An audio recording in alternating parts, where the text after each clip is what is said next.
to the Ranchers Thursday Lunchtime series. This is the fourth in this series. We will plan to put together another series next quarter. So be looking for an email as a reminder for that here in a few weeks. But we're grateful that you would join us here during your lunchtime. We've had excellent turnout at these during this series, and looks like we're going to have another great turnout today. So thank you. Good topics today with once again folks out in the state. We're going to go from southeast Oklahoma to northwest Oklahoma. So we're going to cover the state here today with our area livestock specialists, extension educators, and producers. My collaborators in the Ranchers Thursday Lunchtime series, Dr. Beck and Dr. Biggs, ask that you just introduce yourselves, please. Hi, I'm Rosalind Biggs. I am a beef cattle extension specialist with OSU Extension, as well as the College of Veterinary Medicine. Hi, I'm Paul Beck. I'm a state extension beef cattle specialist focusing on nutrition of stocker and feedlot cattle.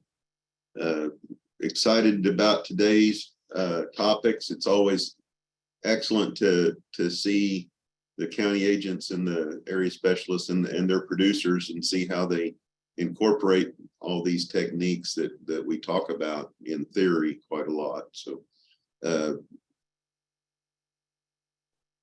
you want me to go ahead and introduce our first speaker, Dave? I think so, Dr. Beck. Okay, so our first set of talks today will be from Tommy Puffinbarger, our Alfalfa County Cooperative Extension County Educator, and Dana Zook, our Northwest Area Livestock Specialist, talking about limiting access to high quality forage in Alfalfa County. So thank you all for presenting and looking forward to hearing what you say. Thanks, Paul. I guess I am Dana Zook. I'm an area livestock specialist based out of Enid, but I cover, I always tell people I-40 North and I-35 West and a little bit into the Panhandle, but we have someone that covers out there. And so today I have Tommy Puffinbarger with me to help kind of talk through a situation we've had in our area in Alfalfa County. Tommy is an agriculture and 4-H educator in Alfalfa County, and he has been for many years. We have done many projects together. Tommy's very involved with his producers, has really in tune with the producers in his county. And so because of that, we've done some cool stuff, fly trials, several fly trials, deworming trials, forage demonstrations. Most of them are demonstrations, I guess, right, Tommy?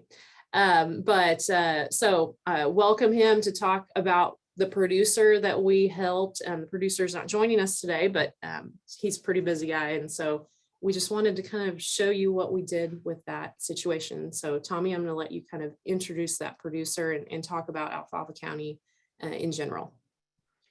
Thank you, Dana. I guess kind of best thing to do is kind of give an overview of like Alfalfa County and what we're looking at to begin with. Alfalfa County is located in west central Oklahoma, right on the Kansas border.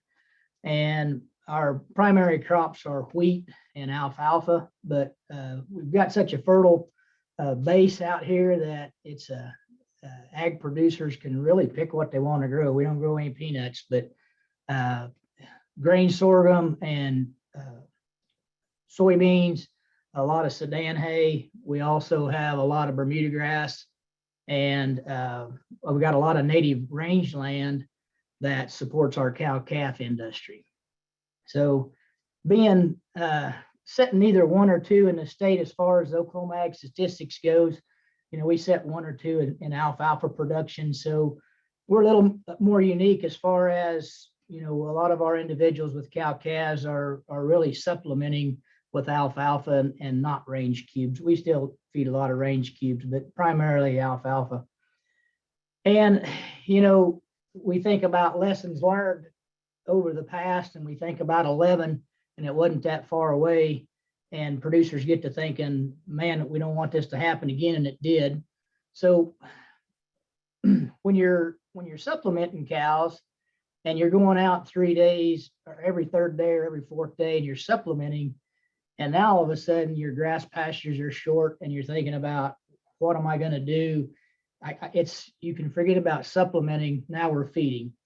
And that whole process brings in a lot of challenges, because the first thing that comes to mind when you talk to Joe and the other producers are in 11, when 12 came around, replacement heifers or bred heifers or first calf pairs, they got pretty expensive.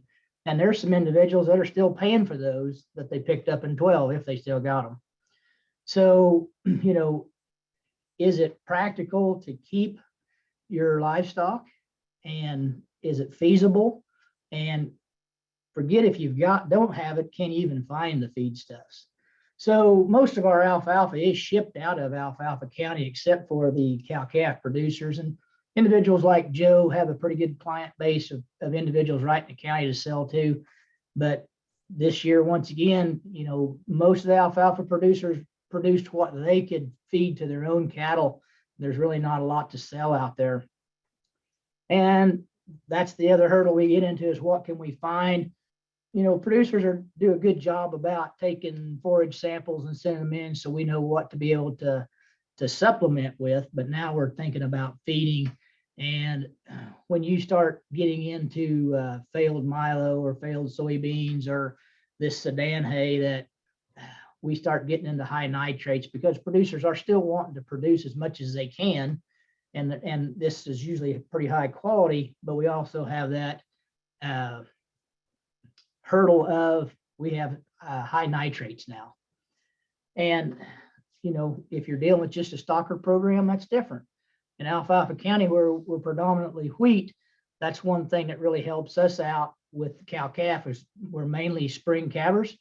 That way in the fall, once we get these calves weaned and we get them straightened out, they're usually ran on wheat pasture through the winter. And then depending on markets or et cetera, some of these, we go ahead and graze this wheat out. That comes back to knowing your own program. And this year, when it comes in the fall, if you're used to selling one calf crop a year, is it going to put me in a situation with my accountant to sell 2 calf crops before the first of the year? And now I don't have wheat pasture to run my calves on. Now I'm having to dry lot calves to try to keep them over till the first of the year also. Alfalfa County is really unique in the fact that we do have a lot of native range, but because of the way Oklahoma was settled in townships, et cetera, we have most of our grassland is in 80s and quarters. We have very little contiguous ground that's over 320 acres. So most of the producers, Joe included, their cows are sitting on 160 acres. And when you're supplementing every third or fourth day, that's no big deal. But if I go back into a full feed program, I have to feed every day. Now we have to think about how far away that is and how many pastures we're going into. Dr. Lawman has alluded to this in the past of sacrificing some pastures if we have to. So if we need to, and Joe's included in this, to pull all those cows, that might be a 75-mile round trip to see 15 or 16 pastures, to pull them back to 1 or 2 pastures that's within a couple of miles of the main operation where you're grinding hay or your corn's at, et cetera. Not only that, if you're going to do this intense feeding operation, can I still make that work just feeding round bales and cake, or is it more feasible to grind hay and supplement with corn or something in that diet? And if I do that, do I have those capabilities? Do I have a tractor, and do I have that pull type roto mixer, or do I have a self-propelled roto mixer? Nobody's going to want to drive that tractor and a roto mixer 75-mile round trip and go in 15 pastures. So those are really main hurdles when you go from a supplementation program to a feeding situation like we have in Alfalfa County.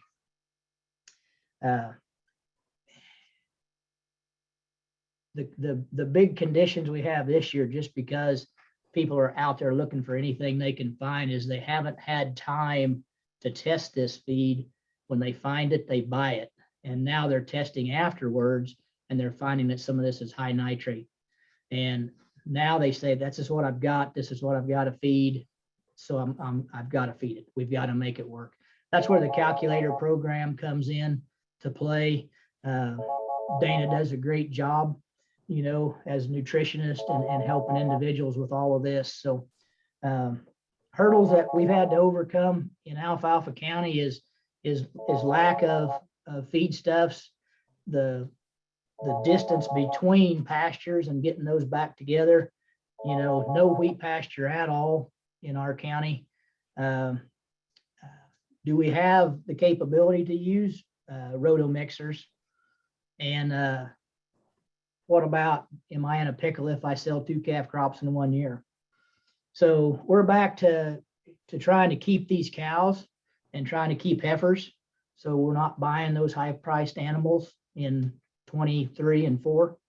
And that's what Joe is trying to do, is say, I need to keep these animals, and I know my genetics, I know what I've got. So with that, I'm going to turn it back over to Dana. That kind of gives you an overview, some of the obstacles that we're facing and had to try to work out to make this work and to keep that livestock. Dana, I'm turning it back over to you. Very good. Thank you, Tommy. So Joe Hadwiger is a producer, a very progressive producer in Alfalfa County, who we have helped, basically what Tommy said, go from just an extensive supplementation situation to completely dry lotting his cows and completely putting all of his calves on dry lot.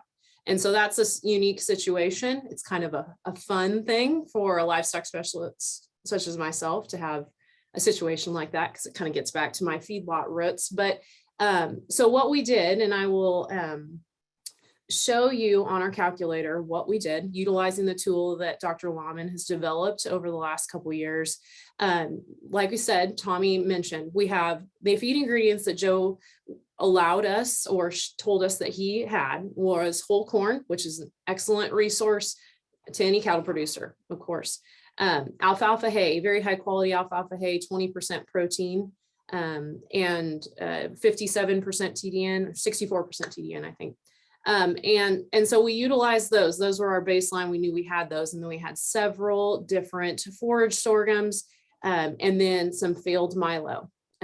We will not show you the calf rations today, but we did have a variety of those options. Like Tommy said, high nitrate feeds in the forage sorghum and the failed milo. But Joe tested extensively. And so we had 5 options. We used the higher nitrate feeds for those calves rather than for the cows. And we limited that amount in those rations so that we could utilize that. And that's the glory of having a feed truck and stuff. So like Tommy said, with those feed ingredients, the resources, of course, in this situation are the limiting factor. So the grinding service, Joe had the ability to have his feed ground.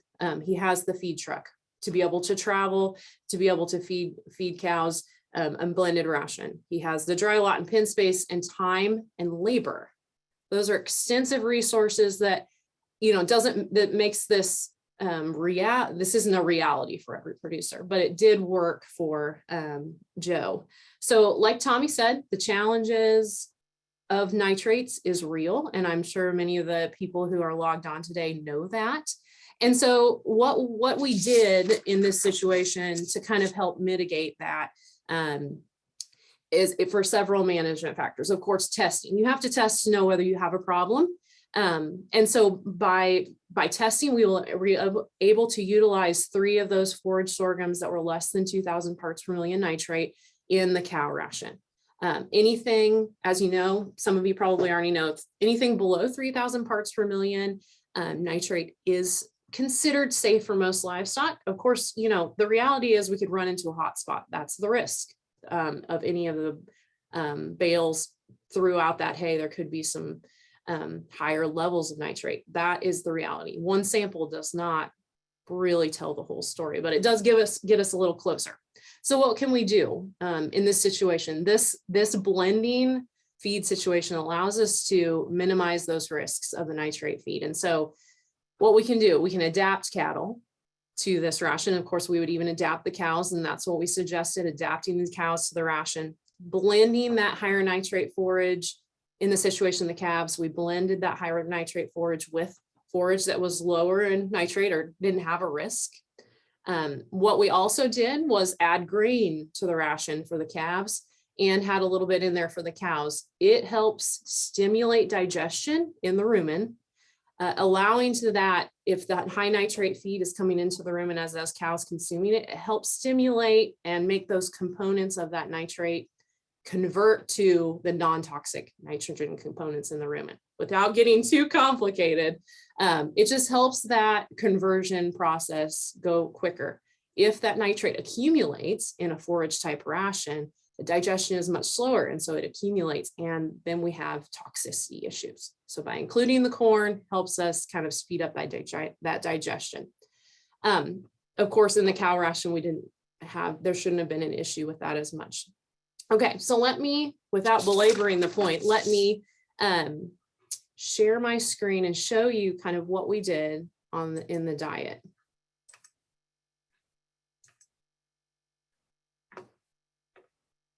Tommy, can you see that? See that diet? Okay. Yes. All right, so let me just show you, let's go back to the balancer here. So this is a lot of numbers. For those of you who aren't familiar with the calculator, it has a variety of different options. So what I did on the cow side, I described those cows as mid-gestation. Let me increase that size here on that. So those cows are in mid-gestation, and so that's when I created this ration. Of course, at this time, they're probably going into late gestation, going to be in early lactation here in a month or so. So that will have changed, but in this situation, this is where we were at. So I take that mid-gestation cow and I'm able to target her requirements. Okay, so what we did was I looked at our main sources of forage. And so we used those baled forage sorghums and failed milo and looked at which one is the lowest as far as nutrient requirements. And so by doing the feed analysis, you can target that stage of production much more efficiently. So we utilize the lower quality forage sorghum. This forage sorghum here is a forage sorghum that was 7% protein, 7 to 8% protein, and utilize that because in mid gestation, the requirements are the least. And so we utilize that, included a little corn because that is what Joe requested, wanted to keep some condition on those cows. And so what I do here is I add those ingredients here. I do this on a per head basis, sometimes for cows, because it's good to show the producer, kind of explain on a per head basis what those cows are eating. We, of course, when we do a ration, I can print a balance sheet, and that's just percentages and as far as a ration as a whole. So what we did was, here is 22 pounds of forage sorghum for those cows, 2 pounds of corn, and then we have some minerals in there. Of course, that's very important in that situation. So if we look down here, we have ratios, and Dr. Lawman has talked through that before, but feed intake ratio tells us at 1, we are meeting those cows' requirements for dry matter based on the size. And so we are a little bit under feeding protein at this point. Now this could work. We're just slightly under feeding protein, but to get it to where we need it to be, I'm going to add 2 pounds of alfalfa, take out 2 pounds of those of that forage sorghum, and I'll move the screen down here. That puts us at a feed intake ratio just under 1. So it means that we're meeting their dry matter requirements, just overfeeding protein just slightly. This producer, Joe Hadwiger, he wants to meet their requirements. He did not want to limit feed or anything like that, but we are limit feeding in a way, and we're preserving the forage sources that we have. We're utilizing them strategically. And so that is kind of the situation here. So this is the diet for mid-gestation. Now, if he decides he doesn't want corn, we can take that out of the diet, add back in that forage sorghum, and we really look fine here. Even still on a protein ratio, that would still be okay. You're not going to gain as much, and that would still work fine. So that gave him some options to do that. And in all reality, he has decreased the corn and some of the rations we suggested, and that is totally fine. Now we've got a few minutes left. I just wanted to show you what we are going to do for lactation. And so what we're going to do is change our forage source over to I have it here as grain sorghum, and it's basically failed milo that they utilized. It is had a nitrate level of about 2,000, so 2,000 parts per million. So it's under that level, but we're including that at a level that, because we assume that it is safe. Okay, so in peak lactation, I'll switch that over here, not peak lactation, early lactation. So that shows here, if you can see how that changed, not to belabor the point, but in the current ration that we had, we are well under feeding protein and well under the forage intake. Okay, I had already switched this over, but I'll change this by utilizing that grain sorghum. We were able to take out that alfalfa and feed that grain sorghum. And utilizes alfalfa in a different way, save it for maybe when he needs it later this spring. And so that put us at a feed intake ratio just perfectly at 1, just slightly over the protein level, and they're still gaining a little bit even in early lactation. So that's kind of all I have, but it just shows just the glory of having a variety of very high quality feed ingredients, being able to use them strategically. And if it comes down to it, we are absolutely could limit feed this, as some of the producers have talked about in previous sessions. Just makes it really an awesome situation. And it kind of shows how we can utilize those ingredients and really target the nutrient requirements of the cows for that producer. So that's about all I have. If there's any questions, I would be happy to answer them. Or Tommy, if you have anything else to add, that would be fine. But we've kind of come to our limit on time.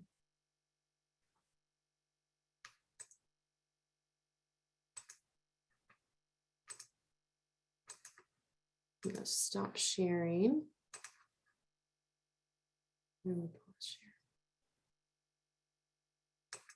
Stop sharing. Okay. As always, if you're interested in submitting a question, you can either put that in the chat or the Q&A. I think we might say we've got one question in the Q&A, but we might save that until the end of the presentation. So not seeing anything specific right now, Dana and Tommy, but stand by because we may get a flurry of them as we approach the end of the session today. Dr. Biggs, I might ask one question, right? Okay, perfect. Dana, Tommy, and Dana, forgive me if I missed this, but the condition of the cows now, it looks like they're going to be gaining condition with his program. What are your projections? So what do they look like now? I mean, let's say they gain that condition score and a half instead of a condition score in 90 days. Do you think he'll pull back on the feeding? I don't think he'll pull back on the feed. He's got that available to him, and he's just going to make sure everything's as positive he can be. He wants to have calves. He doesn't want any issues. Those cows right now are probably sitting at biggest share of them are probably a 5.5 to a 6. Wow. You know, so I don't expect him to back up much. He's not going to be one of those guys that's going to just keep backing them off. So Yeah. Okay. Yeah. If you saw on the calculator that we did project that they had an adequate body condition. So what we're providing for those cows is well above probably what they need, but it just covered everything safely. That's what he wanted to do. So Very good. Good question. All right, Dr. Biggs, if there are no questions, I'll introduce our next pair. Sounds good. And again, don't be bashful about putting questions for Dana and Tommy as we go along here. We'll get those here at the end of this next presentation. So You've met probably Brian Freking, area livestock specialist, Southeast Oklahoma, several times in this and previous series. Brian works closely there at the Kerr Center. In fact, he used to work at the Kerr Center several years ago with Mr. Will Lathrop. Will has been a longtime cattleman there in Southeast Oklahoma, has a great reputation, also is a good educator. And tours and things like that I've witnessed him teach, and I appreciate him being willing to join Brian, our group here today, to share his knowledge with us. So, Brian, it's all yours. All right. Well, thank you, Dave. Thank you, Will, for being here with me today. I'm going to go ahead and try and share the screen with this the PowerPoint that you have we've put together. Make sure it's working well. All right. So one of the reasons I had asked you to come and talk to us was knowing that we've been through some droughts together as well. And water is one of those things that, we're getting some funding for too. And we want to cover that a little bit today. But I kind of want to first ask you to kind of give the audience a little background on yourself and let them know what you're actually doing here in Oklahoma. Well, I came here in 1987, December of 86, but it was Christmas, so we'll just stop January. But anyway, I came from South Dakota State, where I managed a research herd there for 1 year, and that's how we got together, through a common friend. Yep. That when I came down here to the Kerr Center, they needed a cattle manager, and I interviewed and they accepted me. And then later we wanted another cattleman, so I called and we got Brian down here. So we had him for several years, and then but I've been there since 1987, and so I guess I'm an Okie. I guess I'm an Okie. Well, in some of your background, you were in the northern states, and we've got a picture here of one of the tire tanks here on the screen. Yeah. And you brought some of that knowledge back to Oklahoma, and kind of from my memory, I'm starting to see these tires everywhere nowadays. Yeah, and yeah. So just kind of let's talk about this picture here. We've got a couple of options here with some water that looks like you're putting your finger in trying to stop the water flow, Yeah. but it's actually gravity flow from a Yeah. pond. Hey, Brian, excuse me for interrupting. I'm going to have you go ahead and put that. It's not showing the full screen. Put that in slideshow if it will. That way we can have our images as big as possible. Okay.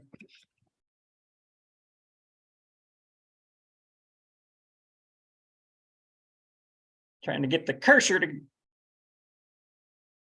I've had Work some with me. technical challenges this There we go. morning too, so Is that better? not just yet. Oh, there we go. Just took a minute. Just took a minute all the way from Southeast Oklahoma. So You bet. You bet. now we're in good shape. You bet. So kind of going back to the water being one of the issues with drought situations. I know working at the Kerr Center, we tried to develop more water for the ranch. And so you've got a 4,000 acre ranch, and let me go to the next slide real quick.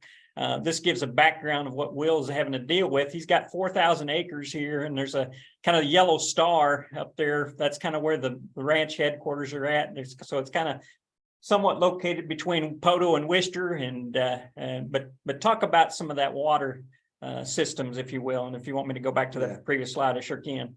Well, of course, water is important, and whatever we could get our hands on for water, we use rural water, we use pump water, we use but what we use mostly is gravity flow water, and we've had some lakes and or ponds that are high enough up that we can run a gravity flow system, and of course they're really dependable. That you're always going to have water, unless, like what happened this year, which was a bad deal. They broke the float. The cows broke the float in the tank and drained the pond we were using, so we had to kind of rely on creek water and some things, and it was kind of a mess. But we use a lot of gravity flow water. All right, so I'm gonna put my cursor over this little piece of land. We used to call that Henson Bottom, and this is one that actually had a well on it, but water was kind of right in the middle of this. You would have to tell me how many acres again. I can't It's remember. 200 acres. So 200 acres, and we run about 100 head of stocker cattle in that area. Yeah, we run right now, we're running about 100 head of heifers, 100.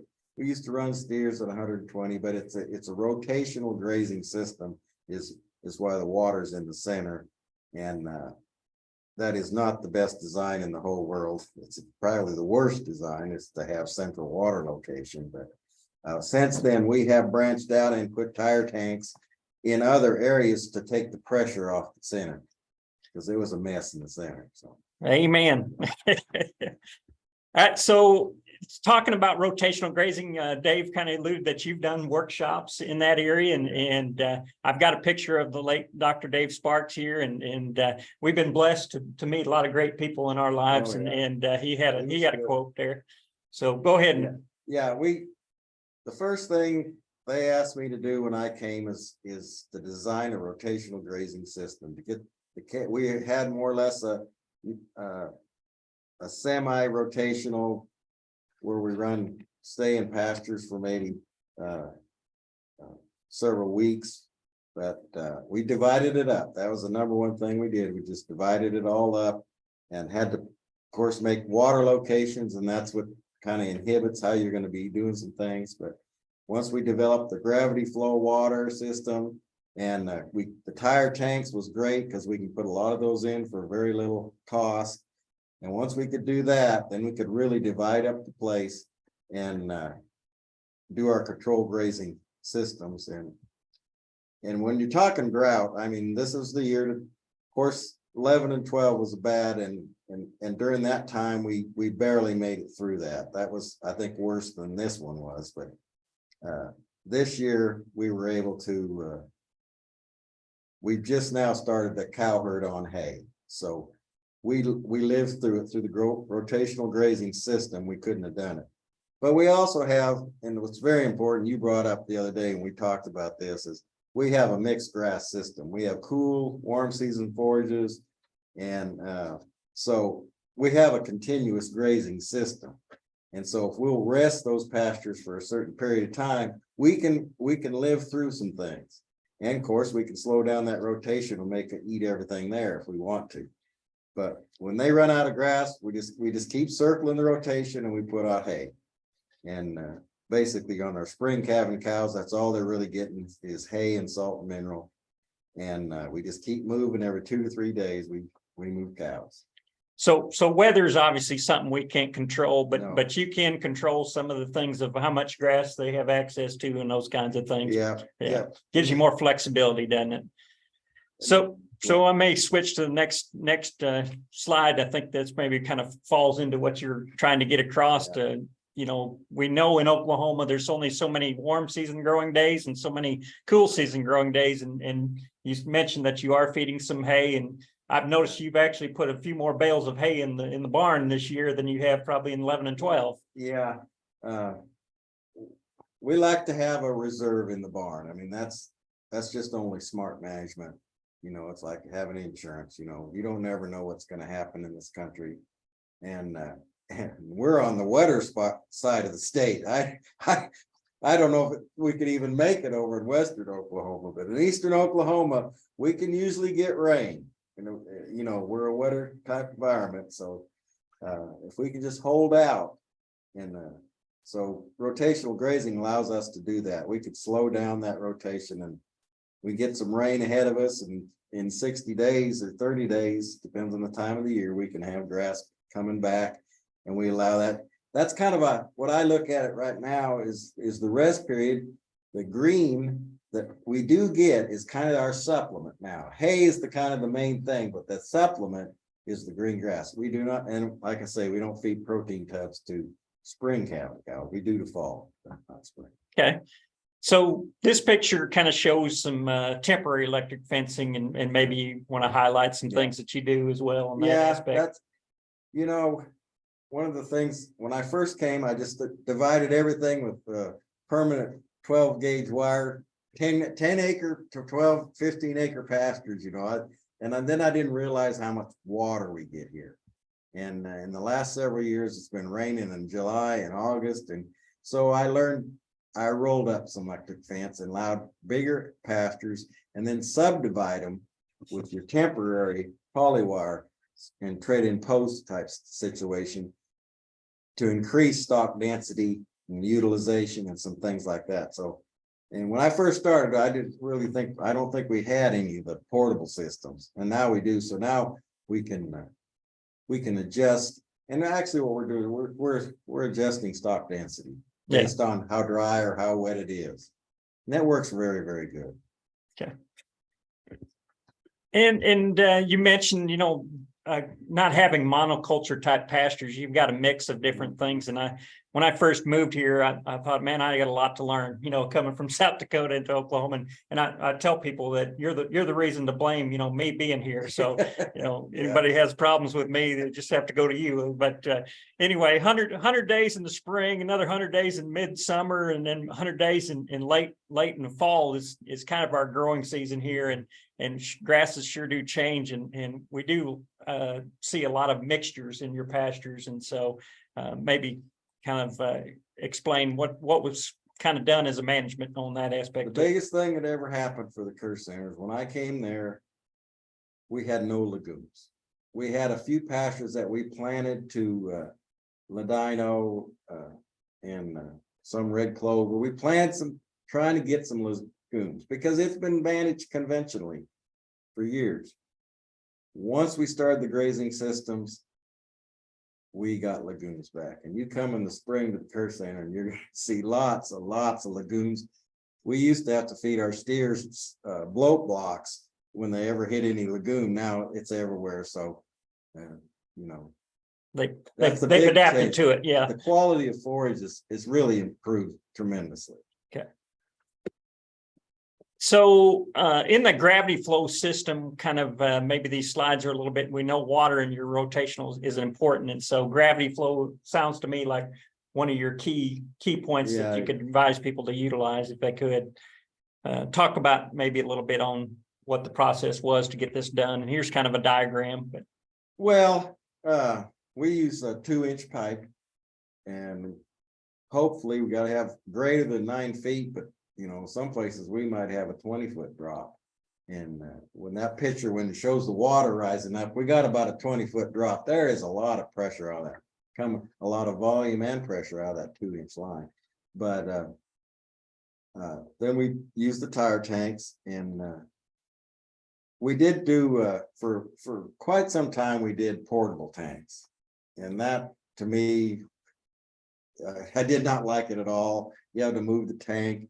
And then in the wintertime, we had a hose that goes from the line to the tank, and it'd freeze. And so we were strictly now going to tire tanks, but that just allowed us, because it can get really costly. Yeah. You talk about today's dollars. I don't know that PVC pipe is expensive right now. And that's what this next picture kind of shows. You guys are putting almost like a football goalpost style in that pond to get the waters flowing out of that pond. And if anybody drives by the main office, that pond right there feeds water to almost a mile away, doesn't it? Yeah, so, it's that one pond by the office is running probably 200 acres of grazing land. Yeah. And it's about 3/4 of a mile long. And so we've had the luxury of having staff members at the Kerr Center that can help with some of these things, but the general audience out there, your local NRCS can be a valuable resource for these kinds of things. Get in touch with extension experts as well. But I learn something every day, and so it's neat to work with producers that try to implement some of these things as well. So there's a lot of variations from this, and farmers usually figure out the right way to do things. So like the portable tire, the tire tanks, going away from the portable stuff, those are the kind of the things that we want to learn about too. So I did put together a little, volume capacity of these tire tanks, and maybe kind of address, I know you've got different size tire tanks on your property there. What, maybe what are some of the learning curves you had on those real quick? Well, bigger ain't always better. We started with little tanks and that wasn't enough water. And then we started putting them in a chain together. One feeds the other, And some of our first, where we running 100 head of cattle, we got 6 tanks together. But we got where we found some great big tanks. Mhm. And not so much around, but they were really deep. Yeah. Well, those don't work too good because you got to dig down about a foot so the cattle can actually drink out of the tank. And then it's like a swimming pool to go in there and fix it. In fact, we've had to put in some shorts and go down and fix the float because so those tanks, we hate those. So our tanks are about 3 or 4 foot high and pretty nice. Okay. So yeah, you obviously can buy some of these. We've kind of secured some of them a lot of times early on. We got them for free. People wanted to get rid of them. When I started back in 1990, when I started using these tanks, and I really saw them from a friend of mine in Montana had an artesian well running in one.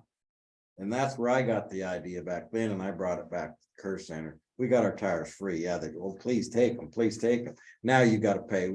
We had to go to Houston for our last load of tanks. Yeah. And we got back, I think it costs $100 a tank to get them here. Okay.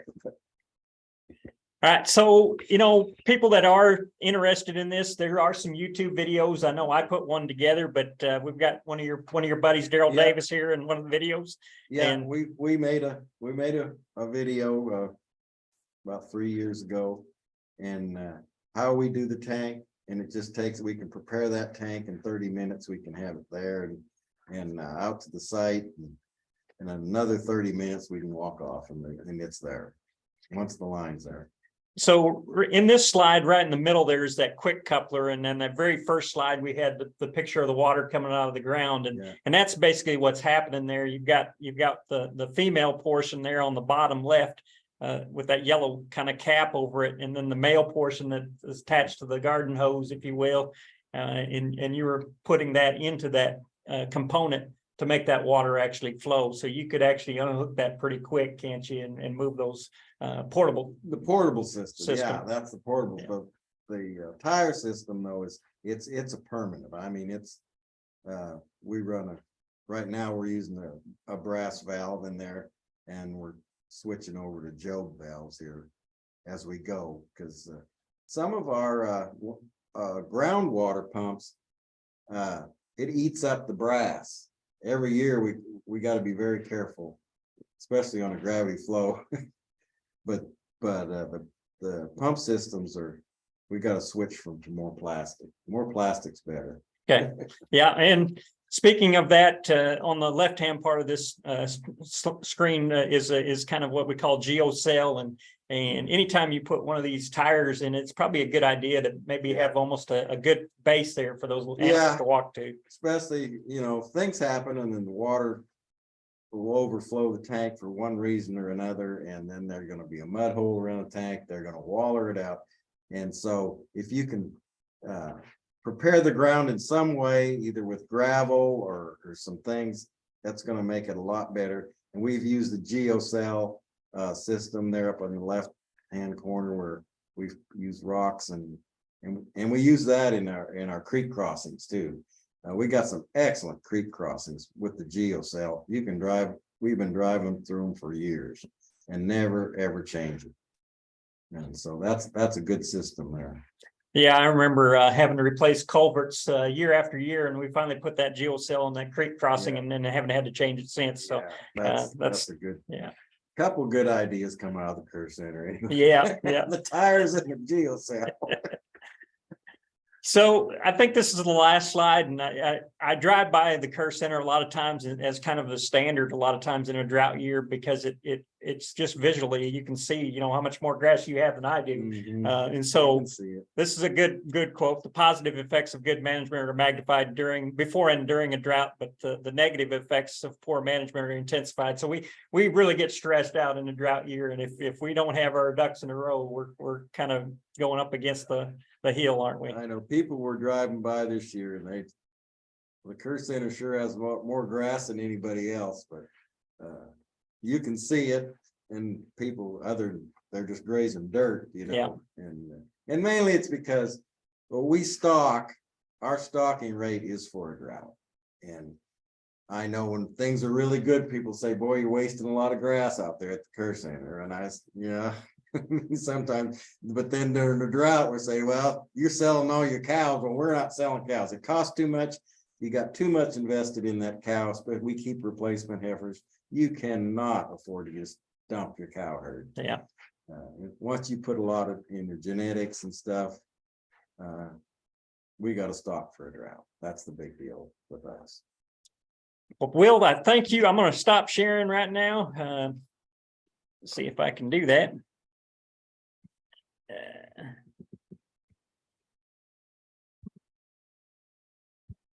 There we go. And so we'll open it up for questions. I know we've got probably lots of questions for all of our speakers, but I'll turn it back over to Rosalind to kind of facilitate that, I guess. All right. Well, I'm going to kick off with one for Dana and Tommy, if y'all are still in a place to answer. Question came from Sam. What should a producer be aware of when balancing some of these rations with rolled corn with hay as a substitute? If we're using these for cow-calf operations, you have any kind of rules of thumb or thoughts on that? Yes, I guess my question would be, are the cows on a forage-based diet or on kind of a limit-fed diet like we've talked about? When you limit feed cows and switch their digestive system over to more of a grain-based diet, you can feed them a lot more corn.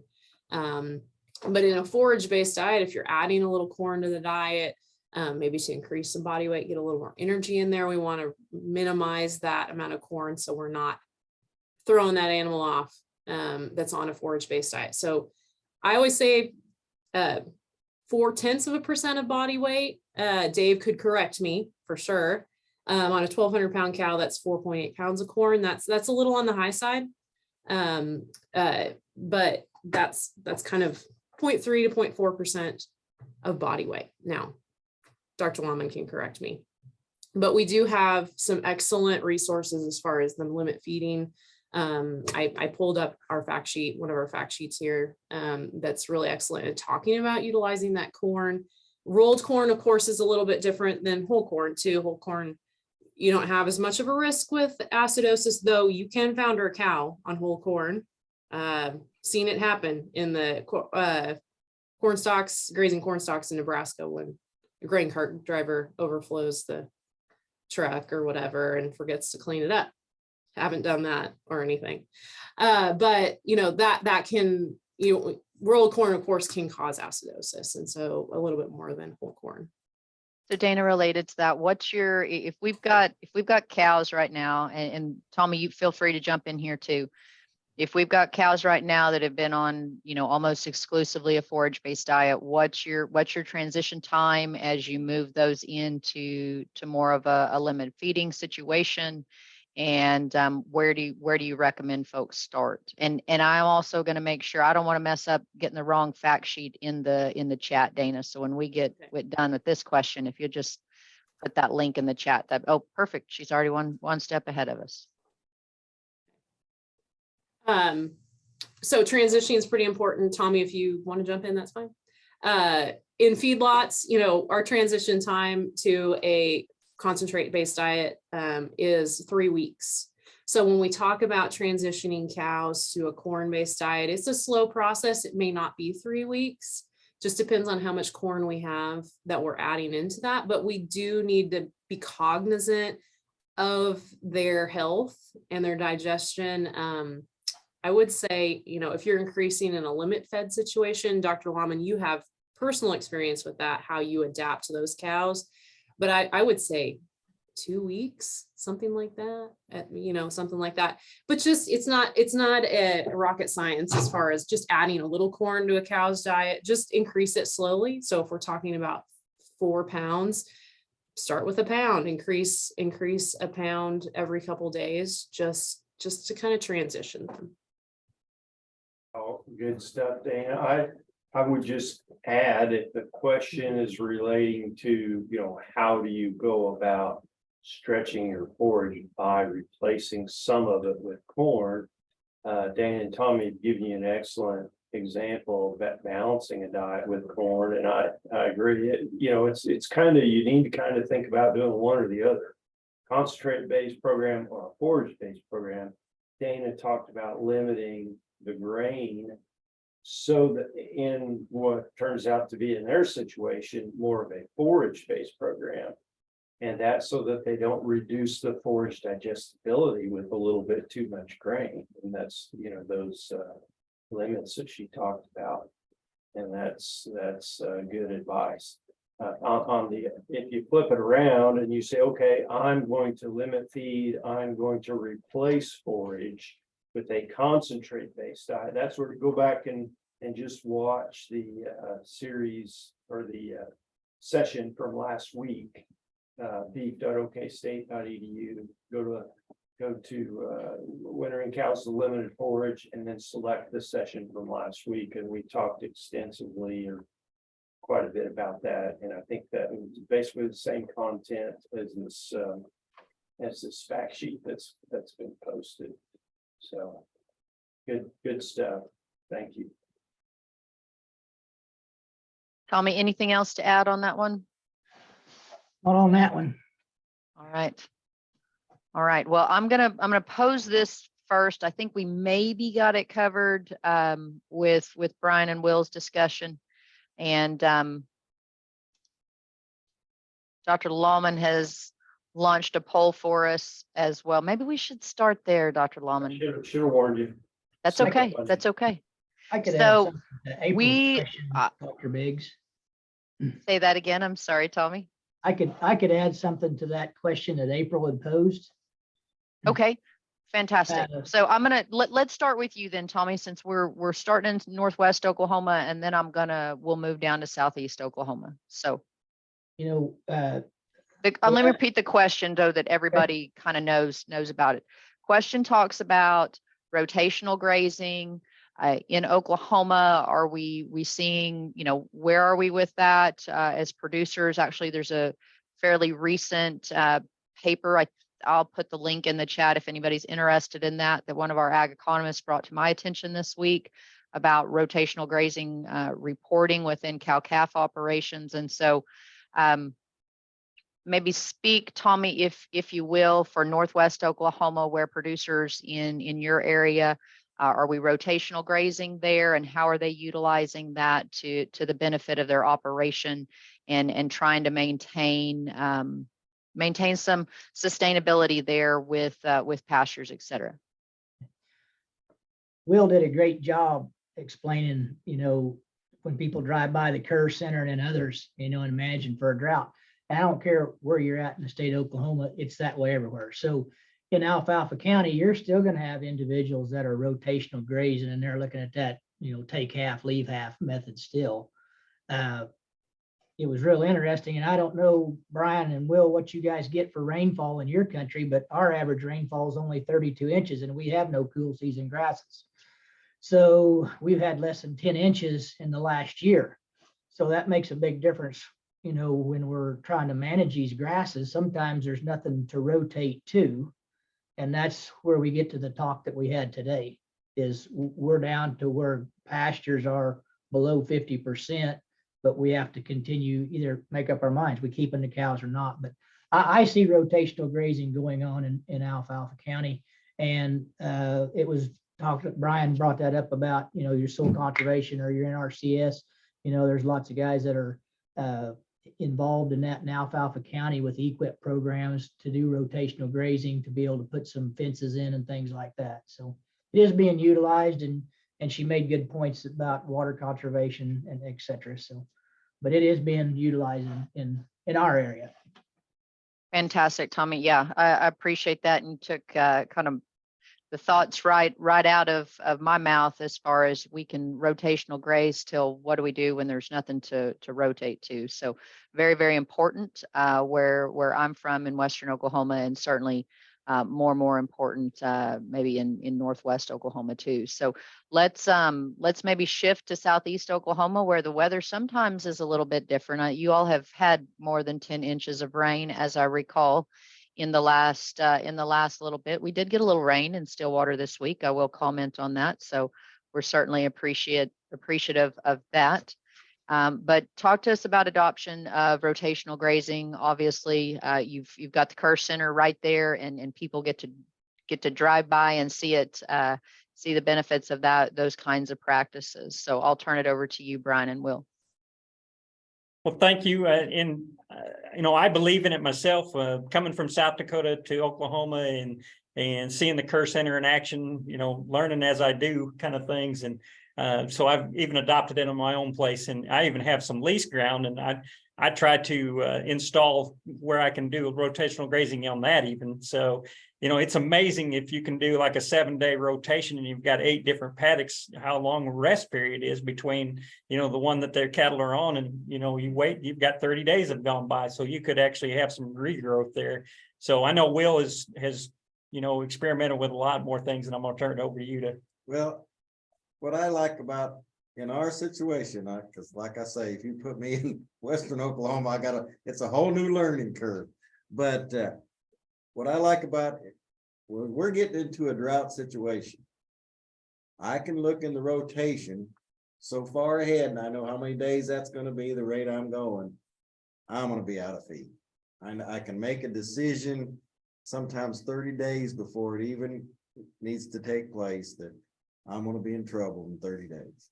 And so, if you want to wean early, there's all sorts of management techniques you can start doing, preg check, and start getting rid of open cows. I mean, there's things you can do, but that's what I like about a rotational grazing system is I can make a decision, and like we take half and leave half. That's always been our philosophy. I know there's a lot of people promote mob grazing, and I've tried some of that, and I have not liked what I've saw, especially because of our wet environment. Sometimes you just don't want to be doing a lot of that heavy stock density stuff, but that's generally how we're looking at things in our place. Yeah, so Tommy, we'd love to have 32 inches of rain too. We get more than that. We want that 32 inches of it when we want it, right? And I really, I know people around here say I don't think right, but I like a drier environments. I come from a drier environment in South Dakota, and I like it here. I know we're getting some tough situations this summer, but I tell you, you'll see cattle do better. Cattle will do better in a drier environment than they will in a wet environment. Things just go south. You might have some grass, but it's all washy. I mean, you let things dry out and you got a whole different. I like it myself, but I don't want to get too dry. Don't get me wrong. All right. Well, since we're on the topic of water, any recommendations as far as resources? And Brian, I might, if you're in a position as far as fact sheets or YouTube videos, that kind of thing for those gravity flow ponds. I know you had mentioned reaching out to extension educators and NRCS in certain areas, but any specifics that we might want to point folks to? So right away in that very first slide that's in this presentation, which will be, uploaded as well in the recording, that very first slide has a link to the Kerr Center's document on gravity flow water. So looked like I anticipated at least that question coming up. So how to capture that and put it on chat, I don't have the ability to do that right now, but Kerr Center's a good resource. I'm sure there's some extension fact sheets out there. Have we specifically wrote one at OSU? I'm not sure. That's a good question. All right, I'm putting that fact sheet from the Kerr Center in the chat. Dana, I'm racing you to see if we can get it in the chat faster. How's that? So we've got another question, and I think this may wrap us up, Dr. Lawman, for our questions, and then we'll want to emphasize a couple of things as we look forward to our next series. But Will, I think this is for you. When you incorporated and started to see those legumes return to those pastures, did you have any, we mentioned bloat, right, in the presentation. So what kind of metrics did you did, adjustment periods to try to alleviate or control that bloating issue? Well, I don't recall anything other than just the natural progression of increase in and of course it's throughout the grazing system, so they're always on it, and we never had any issues after that. But I think it's just it being present. It's like we graze Johnson grass constantly around here. We love Johnson grass. We don't worry about nitrates or nothing, because I was told from from OSU that if it's not fertilized ground, we can graze Johnson grass. So we're just grazing everything, and we don't worry about nothing because they're always on it. Now, if when we had troubles when there wasn't any, and we come to a pasture where there is, their diet is not used to it, and that's when we could have trouble. But now they're always on it, so it just slowly progressed to what it is today, and that's a lot of legumes. All right. Well, I think the key is, as we look to these maybe new concepts that we may want to incorporate in our operations, they need to be operational specific, right? Reach out for that education and the resources that are readily available to you. Ask those questions, and then make sure we're monitoring as we transition into things maybe we haven't tried before. That it's important to stay in tune there and adjust as we go along to make sure it works for you and your stock too. So I did take a moment. Dr. Lawman had sent out a survey. Hopefully you saw that. We're trying to get as much feedback as we possibly can from you all. So there's a couple of things. As you close it out, we're running into some hiccups somewhere, and we're going to work on figuring that out. But hopefully the survey pops up for you. If it doesn't, if you want to go ahead, I put that survey in the chat. You can click on that feedback survey for today's sessions, but also it's anonymous. It'll only take you a few minutes, probably less than 5 minutes to complete. We're looking for what you would like to see as we continue on with the Rancher series in the future. So please give us your feedback and your ideas there.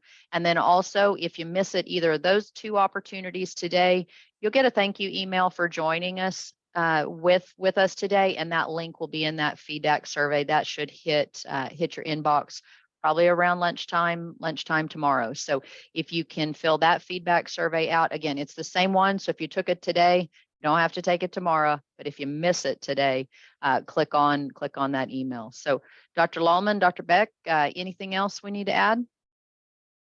No, I might just mention, a few of you answered the poll that we launched there a few minutes ago, and it does look like maybe about half of you were not seeing it. We're not seeing it when you exited. And so, as Dr. Bates mentioned, we'll try to work on that, see what's up with that, and see if we can improve on that for future series. Thank you so much, Brian, Dana, Tommy, Will. Please thank Mr. Hadwiger. This was an excellent session today. I really enjoyed it. I gained quite a few things. I think we need to have a whole session or series on water sources and creating those. That's a very interesting topic, and obviously very important right now, especially with the funding support we have to develop those resources right at this point in time. Merry Christmas, everyone. Thank you for joining us. Thank you and Merry Christmas.